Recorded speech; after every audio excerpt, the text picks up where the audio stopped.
नमस्कार साथियों, स्वागत है आप सभी का आपकी अपनी पाठशाला पर। मैं हूं अंकित अवस्थी। आप हैं मेरे साथ में एक ऐसे मामले का डिस्कशन करने के लिए जो कि भारतवर्ष में चर्चा का विषय बन गया है। हाल ही में कुछ समय पूर्व आपने मणिपुर के अंदर आरक्षण के कारण दो समुदायों के बीच में होते हुए विवाद को सुना था। कुछ ऐसा ही आज महाराष्ट्र में हो रहा है, लेकिन यहां कोई समुदाय दूसरे समुदाय से नहीं झगड़ रहा है, बल्कि आरक्षण की मांग में अपने ही प्राणों का बलिदान दे रहा है। जी हां साथियों, आज के सेशन में महाराष्ट्र की चर्चा है और महाराष्ट्र के अंदर मराठाओं के आरक्षण की मांग में अभी तक जो जानकारी है, कहा गया है कि 25 लोगों ने अपनी जान दे दी है। क्या है ये पूरी मामला, आज के सेशन के अंदर हम चर्चा करेंगे। किस प्रकार से एक साधारण सा व्यक्ति जिसने अपने जीवन की शुरुआत एक होटल कर्मचारी के रूप में की थी, आज वो लाखों करोड़ों लोगों की भीड़ को अपने साथ लेकर मराठा आरक्षण के लिए लेकर चल रहा है। सरकारें जिसके कहने पर, आह्वान पर बैठकर मीटिंगें कर रही हैं। सारी कहानी आज के सेशन में बताएंगे, कैसे एक विकट रूप ले चुका है महाराष्ट्र के अंदर मराठा आरक्षण। चलिए शुरुआत करते हैं।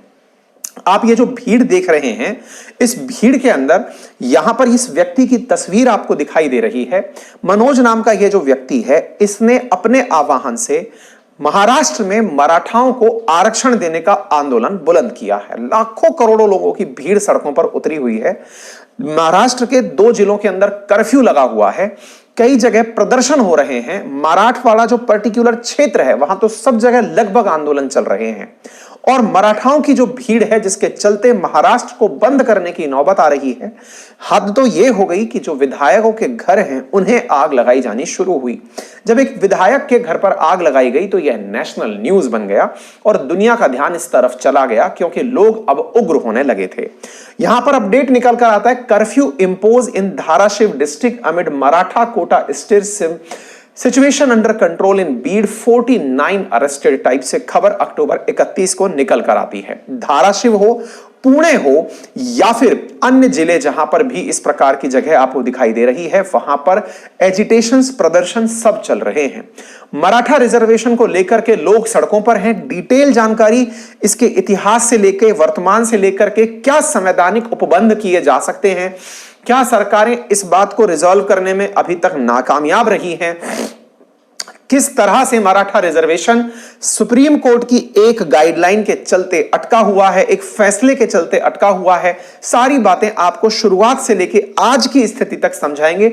यानी कि आजादी से पहले से लेकर आज की स्थिति तक एक डिटेल सेशन आपके लिए हम लेकर आए हैं। लेकिन उससे पहले एक जानकारी और जान लीजिए। आप में से जो भी साथी अपनी पाठशाला एप्लीकेशन पर हमारे साथ जुड़कर पढ़ना चाहते हैं, उनके लिए हमारे द्वारा क्लासेस शुरू कर दी गई हैं। अपने एप्लीकेशन अपनी पाठशाला पर करंट अफेयर्स की, आप चाहें तो इसे जाकर के ज्वाइन कर सकते हैं।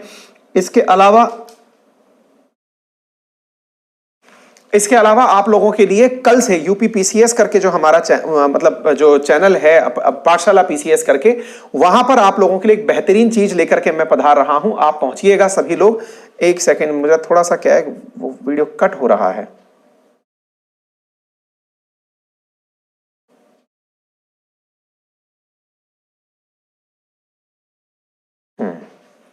ठीक है।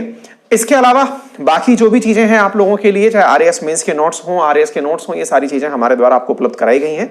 अपनी पाठशाला एप्लीकेशन से आप लोग ले सकते हैं।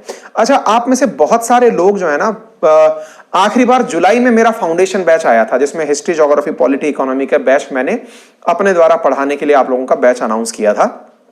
उसकी डिमांड चल रही है। तो ऐसी स्थिति में हम लोग इस दिवाली के सीजन में उस बैच को वापस लाने की तैयारी में हैं। तो जल्दी ही जो लोग हमारे साथ जुड़ करके मुझसे पढ़ करके अपना history, geography, polity, economy complete करना चाहते हैं, उनके लिए मोस्ट अवेटेड जो फाउंडेशन बैच है, जीएस फाउंडेशन बैच, वो जल्दी ही आने वाला है। क्योंकि बहुत सारे लोगों की ये डिमांड है कि आपकी टीम तो पढ़ा रही है, आपकी टीम में तो इतने सारे लोग पढ़ा रहे हैं, लेकिन हमें आपसे जो चारों सब्जेक्ट पढ़ने हैं, आप वाला बैच कब आएगा। तो जो मेरा वाला बैच है वो भी जल्दी आपको अपनी पाठशाला एप्लीकेशन पर मिल जाएगा। ठीक है, चलिए तो शुरुआत करते हैं साथियों। महाराष्ट्र के अंदर मराठा आरक्षण की मांग को लेकर के जो फिलहाल आंदोलन चल रहा है वो हिंसक हुआ है। अच्छा, हिंसक आंदोलन क्यों हुआ है, इसके पीछे की भी बड़ी चौड़ी कहानी है। अभी पूरे की पूरी स्टोरी में समझ में आ जाएगा कैसे मनोज के द्वारा यह कहना कि भैया हम आमरण अनशन पर जा रहे हैं, बाकी लोग भी चले जाएं। मतलब एक व्यक्ति जिसको लीडर बनाया हुआ है आरक्षण में, वो व्यक्ति किस प्रकार से आरक्षण की इस पूरी मुहिम को अपने आदेश से चलाए जा रहा है और लोगों के लीडर के रूप में निकल कर आया है, वो पूरी कहानी उसी दौर में आगे बढ़ रही है। मुंबई पुणे हाईवे पर जो एक्सप्रेस वे है उस पर 6 किलोमीटर लंबा जाम कल देखने को मिला है। मीड़ मालजा गांव आदि जो स्थान है, यहां पर आग लगाने की सूचनाएं आई हैं। पहले के लिए एक बार हम मैप पर समझ लेते हैं इस चीज को दुनिया भर के लिए कि यह घटना हो कहां रही है और किस प्रकार से हो रही है। देखिए, जब भारत में आप मध्य भारत से दक्षिण की तरफ चलते हैं तो महाराष्ट्र दिखाई पड़ता है, और महाराष्ट्र में अगर आप चलते हैं तो यहां पर कई डिवीजन्स हैं। इन डिवीजन्स में जो ये औरंगाबाद डिवीजन है, जिसमें औरंगाबाद, जालना, परभनी, हिंगोली, लातूर, उस्मानाबाद, बीड, ये जो जगह दिखाई दे रही है, ये मेजॉरिटी एरिया मराठवाड़ा क्षेत्र में माना जाता है। ये प्रॉपर एरिया, जिस तरह से राजस्थान के अंदर मेवाड़, मारवाड़, इस तरह की जो जगह बोली जाती हैं, कुछ उस प्रकार से ये वाला जो क्षेत्र है महाराष्ट्र का, ये मराठवाड़ा क्षेत्र के रूप में जाना जाता है। मराठा लोग यहां पर रहते हैं, ठीक है। अच्छा, इस जगह के अंदर अब जैसे मतलब अगर हम आज की प्रशासनिक व्यवस्था की बात करें तो ये औरंगाबाद डिवीजन का क्षेत्र है। अभी जो मतलब पूरे की पूरी घटनाक्रम का केंद्र बना हुआ है, वो घटनाक्रम का केंद्र ये बीड नामक जगह है जो बनी हुई है।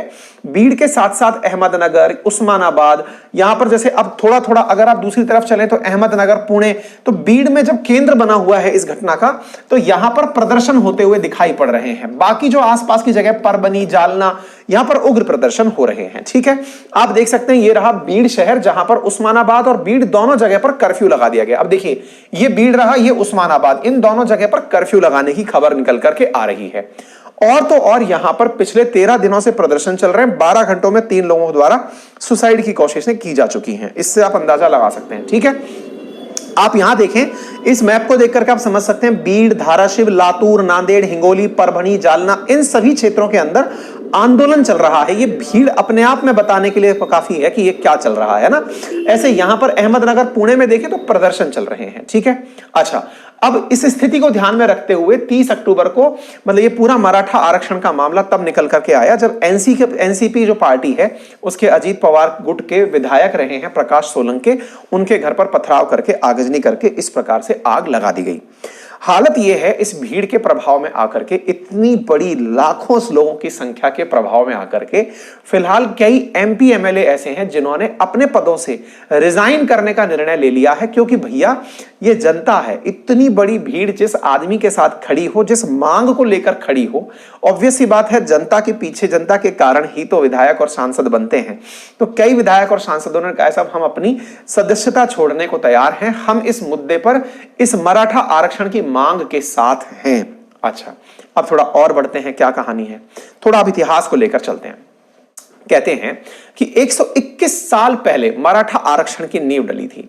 अच्छा, मराठा आरक्षण में बड़ा ही एक इंटरेस्टिंग पॉइंट पहले यहां पर समझने की आवश्यकता है कि महाराष्ट्र में मराठाओं को सवर्ण की तरह ट्रीट किया गया है, यानी कि एक तरह से यह माना गया कि ये पैसे वाले लोग हैं, सक्षम लोग हैं। लेकिन मराठा लोग ये मानते हैं कि वो कुणबी हैं। अब ये मराठा और कुणबी क्या है? कुणबी यहां की एक जाति है, कुणबी जाति जो कृषि करती है। मराठाओं का कहना है कि वो कृषि करने वाले लोग हैं, यानी मराठाओं को कुणबी जाति में कंसीडर किया जाना चाहिए, ना कि उन्हें मतलब एक प्रकार से संपन्न जाति माना जाना जाए। बजाय इसके उन्हें कुणबी की तरह ट्रीट किया जाए, क्योंकि कुणबी ऑलरेडी रिजर्वेशन में आती है। मराठा लगभग 30 से 40% महाराष्ट्र की पॉपुलेशन का है। तो अब इसमें थोड़ा सा इतिहास के बारे में अगर चर्चा करें तो 1902 में छत्रपति शिवाजी महाराज के वंशज और कोल्हापुर के महाराज छत्रपति साहू जी ने एक फरमान जारी किया, जिसमें कहा गया कि उनके राज्य में जो भी सरकारी पद खाली हैं उनमें से 50% उन पदों का आरक्षण मराठाओं को, कुणबियों को और अन्य पिछड़े समूहों को दिया जाए। यह वो पॉइंट है जिसके चलते हुए 121 साल पहले ही भी मराठाओं को अन्य पिछड़ों वर्गों के साथ रखा गया था। यह इनका ऐतिहासिक आधार है कि हम पुराने जमाने से पिछड़े हुए हैं। ऐसी स्थिति में जब उस समय हमें माना गया था, आज भी उस समय जब हमें पिछड़ा माना गया था, तो आज क्यों नहीं माना गया है? ठीक है। अच्छा, देश आजादी की राह पर चला। मराठा समुदाय आजादी के बाद भी 1952 तक आरक्षण में रहा। 1952 तक इन्हें आरक्षण मिलता रहा। बाद में आरक्षण 1952 के बाद इनके पास से चला गया कि भैया आप संपन्न लोग हैं, आपको आरक्षण की कोई जरूरत नहीं है। लेकिन आरक्षण के लिए मराठा समुदाय धीरे धीरे वापस से अग्रसित होने लगा। 1982 में जाकर के एक अन्ना साहेब पाटिल के नाम के एक व्यक्ति थे जो कि संघर्ष मजदूर नेता थे। उन्होंने अखिल भारतीय मराठा संगठन की स्थापना की और अपने द्वारा सबसे पहले मराठा समुदाय के आरक्षण की मांग की। जब सरकारों ने इनकी मांग को नहीं सुना तो इन्होंने खुद को गोली मार ली और कहा था इन्होंने पहले कि यदि मेरी बात पूरी नहीं हुई तो मैं सुसाइड कर लूंगा। ऐसी स्थिति में जब इनकी बात नहीं मानी तो सिर में गोली मारकर इन्होंने आत्महत्या कर ली। उस समय महाराष्ट्र में कांग्रेस आई की सरकार थी और बाबा साहेब भोसले महाराष्ट्र के मुख्यमंत्री हुआ करते थे। ये थे वो पहले नेता, या ये कहिए कि आजाद महाराष्ट्र के अंदर जब देश आजाद हुआ उसके बाद के वो पहले नेता जिन्होंने मराठा आरक्षण की बात उठाई थी। ठीक है साहब, 1982 का ये दौर चला गया। 1997 में आया। मराठा आरक्षण के लिए पहला बड़ा आंदोलन मराठा महासंघ और मराठा सेवा संघ ने शुरू किया। आंदोलनकारियों का कहना था कि मराठा अपर कास्ट नहीं है बल्कि कुणबी है।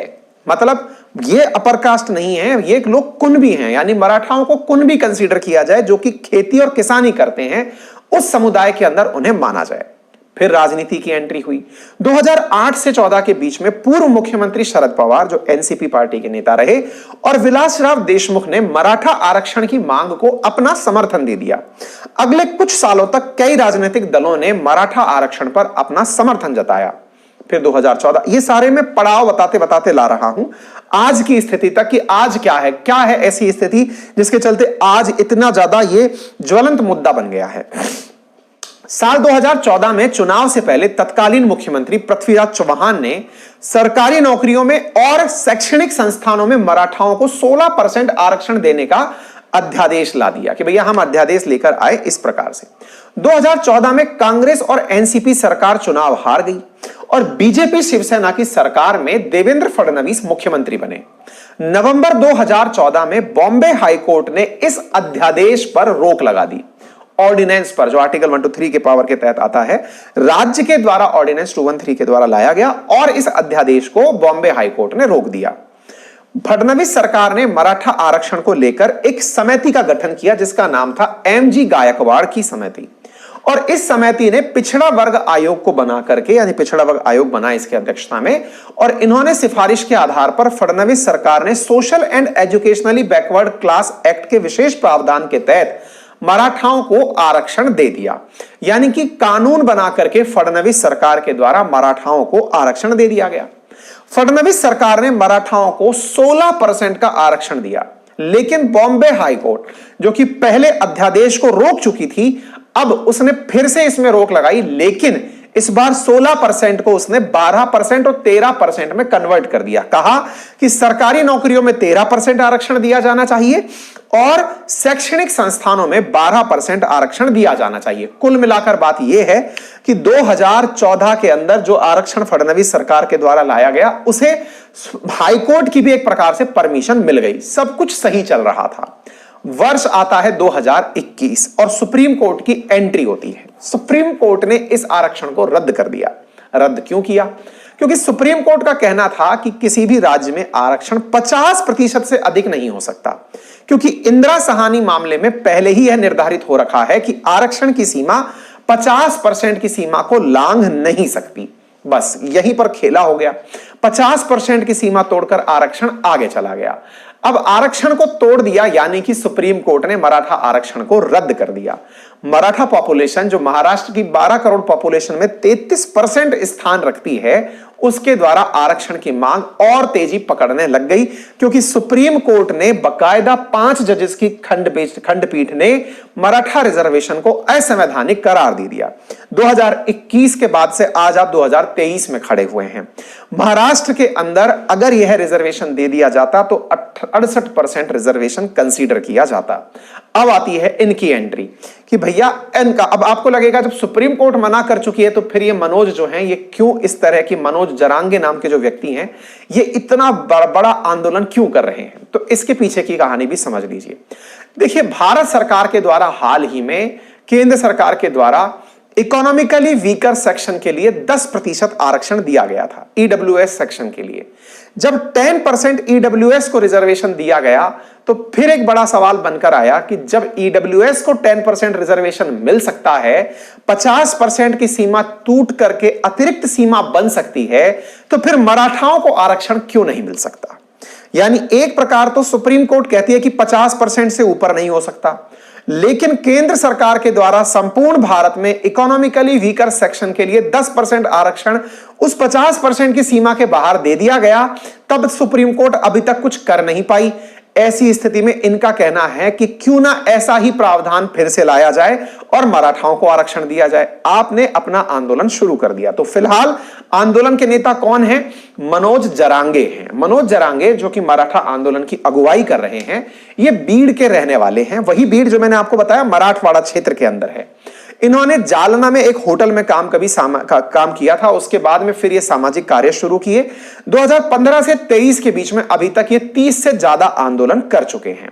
बहुत ही साधारण परिवार से आते हैं, 12वीं तक की पढ़ाई की हुई है। कहते हैं कि अपनी आर्थिक स्थिति इनकी इतनी खराब है कि मराठा समुदाय को अपने आप को समर्पित करते हुए इनके पास 4 एकड़ जो कुल जमीन थी उसमें से इन्होंने 2 एकड़ जमीन केवल मराठा आंदोलन को जीवित रखने के लिए बेच दी। ठीक है साहब, आज इन्हीं की वजह से आप जो ये सेशन सुन रहे हैं वो है क्या है? ये लगातार भूख हड़ताल पर हैं। आप अगर खबर देखें अक्टूबर 28 की, 24 तारीख से ये भूख हड़ताल पर हैं और भूख हड़ताल पर ये कह चुके हैं कि अब आमरण अनशन है, यानी कि ना पानी पिएंगे ना खाना खाएंगे।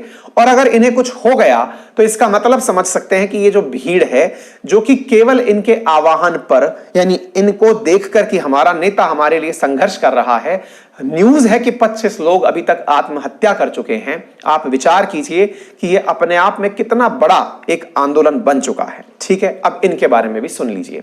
तो साहब कुल मिलाकर के बात निकल कर आती है कि आपको ये 2021 तक की कहानी तो मैंने आपको बता दी थी। फिर क्या होता है साहब, अभी रिसेंट डेज में लौट कर आते हैं।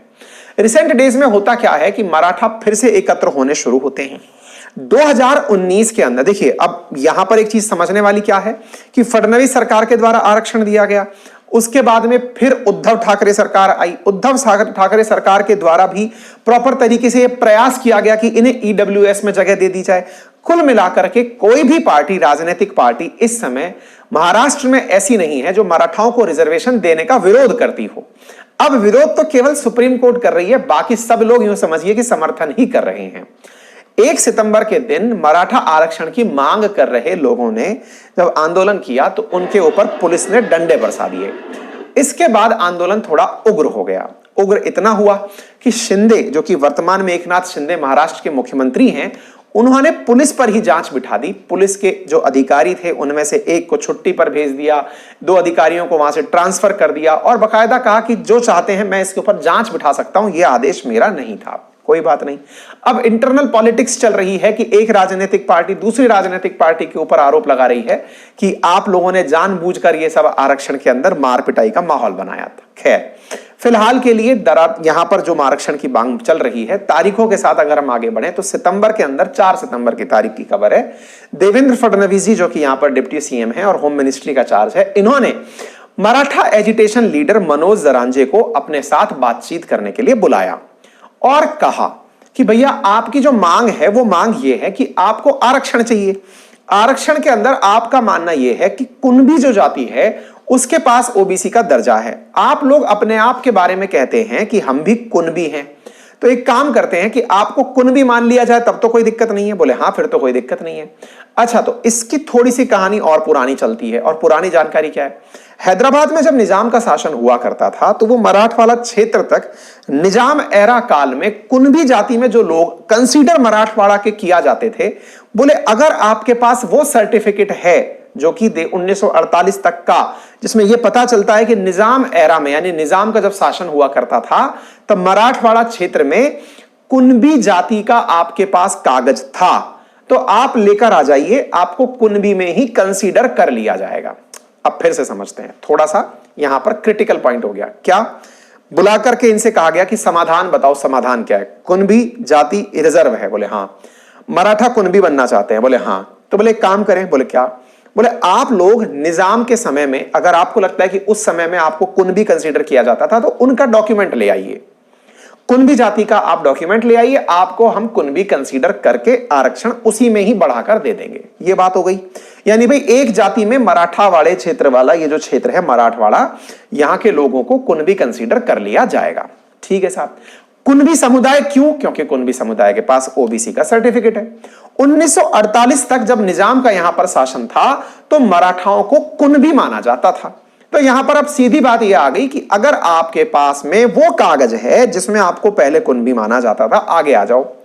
मराठा आरक्षण की मांग करने वाले अब मनोज इस बात को लेकर के बैठ गए कि मराठाओं में कुणबी जाति का सर्टिफिकेट जिनके पास नहीं है उनका क्या होगा। भाई इस क्षेत्र का जो मराठा है उसके पास में अगर कुणबी जाति का सर्टिफिकेट नहीं है, इसका मतलब तो यह हुआ कि आप उसे आरक्षण देंगे ही नहीं। ये तो कागज के ऊपर बात आ गई।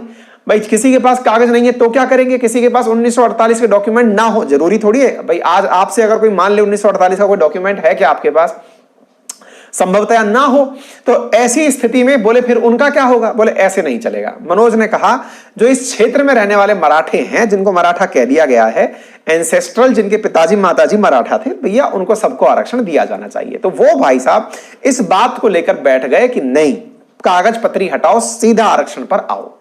ठीक है।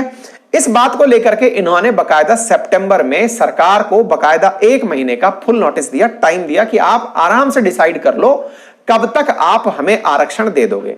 प्रॉपर 40 दिन का समय दिया कि बोले 24 अक्टूबर के दिन मैं आप लोगों से मिलूंगा।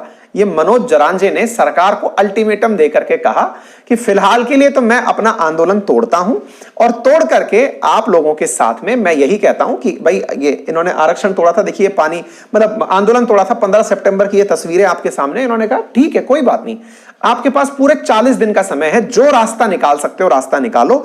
अगर 40 दिन में आप लोग इस काम को नहीं कर पाए तो फिर आमरण अनशन होगा। ठीक है साहब। इस बीच में इनको पानी वानी पिलाने की ये जो तस्वीरें थी ये इस तरह से बाहर आई, जूस वूस पिलाया गया कि भाई साहब इनका आरक्षण का जो आंदोलन है वो तुड़वा दिया गया है। 40 दिन तक सब कुछ ठीक ठाक तरीके से चलने की कोशिशें होती रही। 24 अक्टूबर आ गया, सरकार कोई भी कार्य नहीं कर पाई। क्यों नहीं कर पाई? मनोज की मांग थी कि कोई ऐसी व्यवस्था करिए जिसके चलते मराठाओं को जो उस क्षेत्र के हैं उन्हें कानूनी रूप से आरक्षण का अधिकार मिल जाए। अगर नहीं मिला तो हम आज उस पे आमरण अनशन पे, यानी कि आंदोलन करते करते जब तक प्राण नहीं चले जाएंगे मैं आंदोलन पर रहूंगा। भाई साहब ये 24 तारीख के बाद, अभी जो 24 अक्टूबर निकली है उसके बाद जाकर के आंदोलन पर बैठ गए हैं। और आंदोलन पर बैठने के बाद से ये अभी तक लगातार प्रोटेस्ट पर ही बैठे हुए हैं। रिसेंटली आप ये देख सकते हैं 22 अक्टूबर को इन्होंने घोषणा करी कि मैं जाकर आरक्षण के लिए बैठूंगा और इंडेफिनिट काल के लिए बैठूंगा। ये 25 तारीख की खबर आप देख रहे हैं। इन्होंने बकायदा बैठ करके, जरांज ने बकायदा लोगों से भी कह दिया कि भैया आप सब लोग भी जहां जहां पर हैं अब आरक्षण की मांग के लिए भूख हड़ताल पर बैठ जाइए और अपनी बात जब तक पूरी ना हो तब तक इस काम को करते रहिए। छठा दिन हुआ जब कल 31 के दिन, तो इनकी हालत बिगड़ गई। अब जैसे ही इनकी हालत बिगड़ी, अब देखिए जो व्यक्ति लाखों लोगों के लिए संघर्ष कर रहा हो, अब वो अपने प्राणों का बलिदान देने के लिए खड़ा हो गया हो, भूख प्यास के साथ आंदोलन कर रहा हो, जिसकी हालत बिगड़ेगी तो निश्चित ही आप उसके यहां पर उसके रिपरकर्शंस जो हैं वो तस्वीरों में देखने के लिए बाध्य होंगे। जनता भड़क गई और यही कारण है कि विधायकों के घर में आग लगा दी गई। इसके बाद में ऑल पार्टी मीटिंग बुलाई गई। उद्धव ठाकरे जी ने कहा कि हमें तो बुलाया ही नहीं गया, लेकिन और पार्टी मीटिंग बुलाई गई और पार्टी मीटिंग बुलाकर शेखनाथ शिंदे सरकार इस बात के लिए तैयार हुई कि कैसे इसका सॉल्यूशन निकाला जाए। सॉल्यूशन निकालने के लिए क्या विधानसभा का स्पेशल सत्र बुलाना होगा, तो स्पेशल सत्र बुलाने को लेकर के भी न्यूज निकाली जा रही है। मुख्यमंत्री जाकर के राज्यपाल से मिलकर के आए। बाकायदा शिंदे सरकार ने कहा कि हम प्रॉपर तरीके से इस बारे में चर्चाएं कर रहे हैं। 3 मेंबर की बकायदा एक पैनल गठित की गई है जो महाराष्ट्र गवर्नमेंट को सलाह देगा कि कैसे कैसे काम करना है, क्योंकि अल्टीमेटली मुसीबत यह है कि सुप्रीम कोर्ट में जाकर चीजें अटकेंगी। काम तो पहले से ही हो रखा है, तो सुप्रीम कोर्ट में ना अटके इसके लिए क्या किया जाए, इसके लिए बोले हम पूरी तरह से तैयारी कर रहे हैं। अब एकनाथ शिंदे जी का कहना है कि 2023 के अगस्त से प्रदर्शन जारी है। हम मराठा आरक्षण के लिए 2 तरीके से काम कर सकते हैं। पहला कुणबी प्रमाण पत्र के जरिए और दूसरा सुप्रीम कोर्ट से क्यूरेटिव पिटीशन के जरिए। सरकार का कहना है कि भाई हमारे हाथ में है क्या, एक तरीका यह है हमारे हाथ में कि हम आपको प्रमाण पत्र के आधार पर कुनबी में शामिल कर दें। कुछ हद तक सरकार भी सही क्यों दिखाई पड़ती है? सरकार के पास जो संभावित साधन है उनमें से एक साधन है कि जो कुनबी है, आपको भी कुनबी मान लिया जाए कि आप कुनबी हो। इसका एक डॉक्यूमेंट ला दो ताकि एग्जिस्टिंग कुनबी इसका विरोध ना करें। भाई कल को कुनबियों को भी तो विरोध करने का अधिकार मिल जाएगा कि हमारा अधिकार किसी और को क्यों दिया जा रहा है। तो ऐसी स्थिति में आपके पास प्रमाण पत्र है, लेकर आ जाओ, आपको कुनबी कंसीडर कर लिया जाएगा। दूसरा, हम सुप्रीम कोर्ट के अंदर जैसे रिव्यू पिटीशन होती है, ऐसे क्यूरेटिव पिटीशन और होती है, यानी कि सुप्रीम कोर्ट से गुहार लगाई जाती है कि माननीय इतनी मुसीबतें खड़ी हो गई हैं, कृपया करके अपने फैसले पर एक बार पुनः विचार कर लीजिए। तो बोले हम सुप्रीम कोर्ट से एक बार फिर से रिक्वेस्ट करके देख लेंगे, अगर सुप्रीम कोर्ट हमारी कोई बात मान ले तो। लेकिन इनके पास में अगर कोई ये कहे कि ये मराठाओं को फिर से 33% के लिए जो भी आरक्षण की सीमा है वो आरक्षण दे दें, तो ये तो दे देंगे, लेकिन सुप्रीम कोर्ट फिर से अटकाएगी। तो सुप्रीम कोर्ट का सॉल्यूशन क्या हो, असली मुद्दा अब वहां पर अटका हुआ है। जो मुख्यमंत्री एकनाथ शिंदे हैं, इनकी अध्यक्षता में कैबिनेट के अंदर बैठक हुई। जस्टिस संदीप शिंदे समिति की अंतरिम रिपोर्ट को मंजूरी दी गई। सरकार ने भूख हड़ताल पर बैठे मनोज जरांजे पाटिल की सभी मराठाओं को आरक्षण देने की मांग को खारिज कर दिया। बोले भाई देखो, सभी मराठाओं को हम आरक्षण नहीं दे सकते, जब भी देते हैं सुप्रीम कोर्ट कोई ना कोई अड़चन लगा देता है। हम केवल अपनी तरफ से जो कर सकते हैं वो बता दिया है, आगे की राह के लिए यहां पर अभी चर्चाएं चल रही हैं। तो ठीक है, तो यहां पर मुख्यमंत्री, उप मुख्यमंत्री इन सबके बयान आए, तो उम्मीद है कि आपको यह बात समझ में आ जाए। अब आपके दिमाग में एक बड़ा प्रश्न बनेगा कि सुप्रीम कोर्ट किस आधार पर इनको असंवैधानिक करार देती है। तो देखिए, इसकी कहानी शुरू होती है 1991 में। 1991 में पीवी नरसिंहा राव वाली सरकार ने आर्थिक रूप से पिछड़े वर्ग के लिए 10% आरक्षण देने का आदेश दिया था, लेकिन इंदिरा साहनी ने उसे चुनौती दे दी थी, जिसके चलते हुए 50% से अधिक आरक्षण नहीं होना चाहिए। यह सुप्रीम कोर्ट की 9 जजेस का फैसला आ गया था। देखिए, अब अगर इंदिरा साहनी केस को पलटना है ना, यानी इंदिरा साहनी के मामले को पलटना है, तो 11 जजेस की बेंच जब तक डिसीजन नहीं सुनाएगी तब तक यह फैसला नहीं पलटा जाएगा। यही कारण है कि राजस्थान में चाहे गुर्जर हो, हरियाणा में जाट हो, महाराष्ट्र में मराठा हो, गुजरात में पटेल हो, जब भी ये आरक्षण मांगते हैं, ये इंदिरा साहनी वाला फैसला बीच में आकर खड़ा हो जाता है। यही कारण है कि 50% से अधिक की जो सीमा है उसमें यह बात आ जाती है। लेकिन एक प्रश्न बीच में बचा रह जाता है, और वो क्या है कि केवल इन्हीं के टाइम पर बीच में क्यों आता है, और टाइम पर क्यों नहीं आता। बोले और टाइम से मतलब, जब सरकार ईडब्ल्यूएस को आरक्षण दी तब बीच में क्यों नहीं आया। क्योंकि नरेंद्र मोदी सरकार 2019 में आर्थिक आधार पर पिछड़े लोगों के लिए 10% का आरक्षण लेकर आ गई और संविधान संशोधन कर दिया। 28 राज्यों में कुल आरक्षण की सीमा 50% से ऊपर निकल गई। इस समय पर इंदिरा साहनी केस में सुनाए फैसले की समीक्षा होनी चाहिए, अभी तक क्यों नहीं हुई। हालांकि इसकी समीक्षा चलने की तारीखें चल रही हैं, मतलब कोर्ट अपने लेवल पर इसकी समीक्षा की तारीखें निकाल रही है, इसके बारे में भी चर्चाएं होंगी, लेकिन अभी तक कुछ नहीं हुआ। तो बोले जैसे आपने ईडब्ल्यूएस में आरक्षण दे रखा है तो फिर आगे की चीज भी हो जानी चाहिए। यही सारा केस चल रहा है।